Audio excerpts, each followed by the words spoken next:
أعوذ بالله من الشيطان الرجيم. بسم الله الرحمن الرحيم.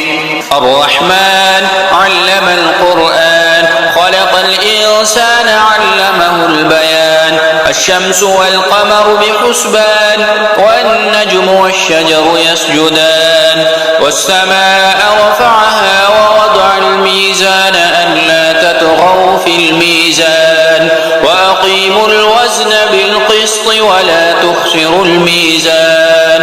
والأرض وضعها للأنام فيها فاكهة والنخل ذات الأكمام والحب ذو العصف والريحان فبأي آلاء ربكما تكذبان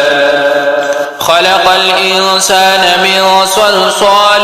كالفخار وخلق الجن من مارج من نار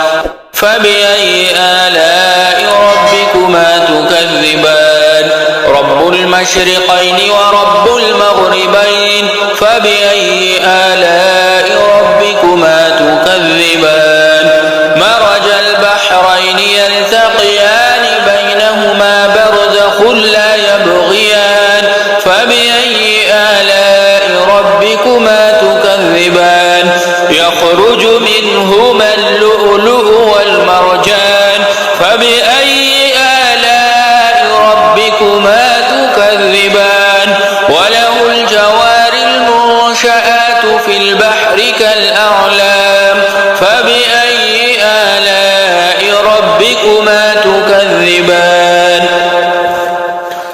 كل من عليها فان ويبقى وجه ربك ذو الجلال والإكرام فبأي آلاء ربكما تكذبان يسأله من في السماوات والأرض كل يوم هو في شأن فبأي آلاء ربكما تكذبان سنفرغ لكم أيها الثقلان فبأي آلاء ربكما تكذبان يا معشر الجن والإنس إن استطعتم أن تنفذوا من أقطار السماوات والأرض فانفذوا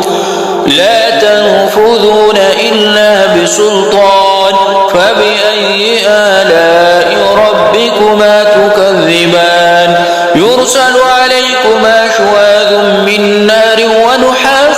فلا تنتصران فبأي آلاء ربكما تكذبان فإذا انشقت السماء فكانت وردة كالدهان فبأي آلاء ربكما تكذبان فيومئذ لا يسأل عن ذنبه إنس ولا جان فبأي آلاء ربكما تكذبان يعرف المجرمون بسيماهم فيؤخذ بالنواصي والأقدام فبأي آلاء ربكما تكذبان هذه جهنم التي يكذب بها المجرمون يطوفون بينها وبين حميم آن فبأي آلاء ربكما تكذبان ولمن خاف مقام ربه جنتان فبأي آلاء ربكما تكذبان ذواتا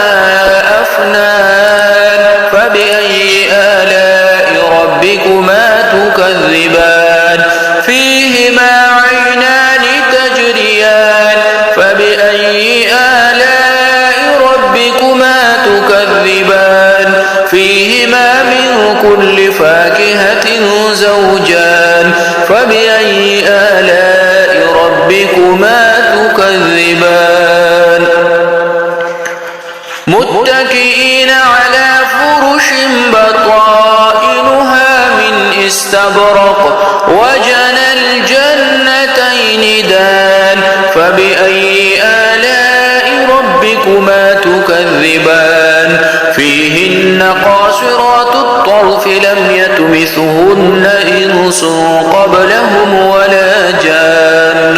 فبأي آلاء ربكما تكذبان كأنهن الياقوت والمرجان فبأي آلاء ربكما تكذبان هل جزاء الإحسان إلا الإحسان فبأي آلاء ربكما تكذبان ومن دونهما جنتان فبأي آلاء ربكما تكذبان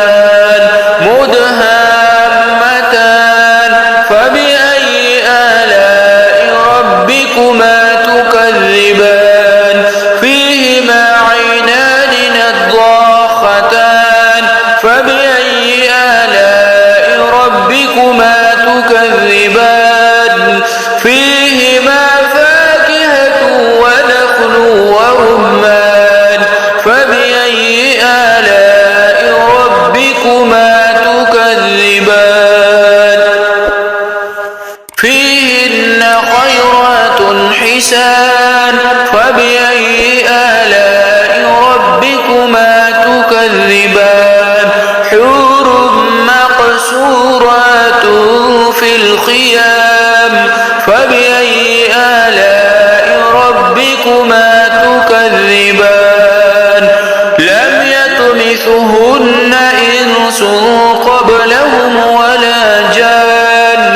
فبأي آلاء ربكما تكذبان متكئين على رفرف خضر وعبقري حسان فبأي آلاء ربكما تكذبان تبارك اسم ربك ذي الجلال والإكرام صدق الله العظيم وصلى الله تعالى على حبيبه خير خلقه سيدنا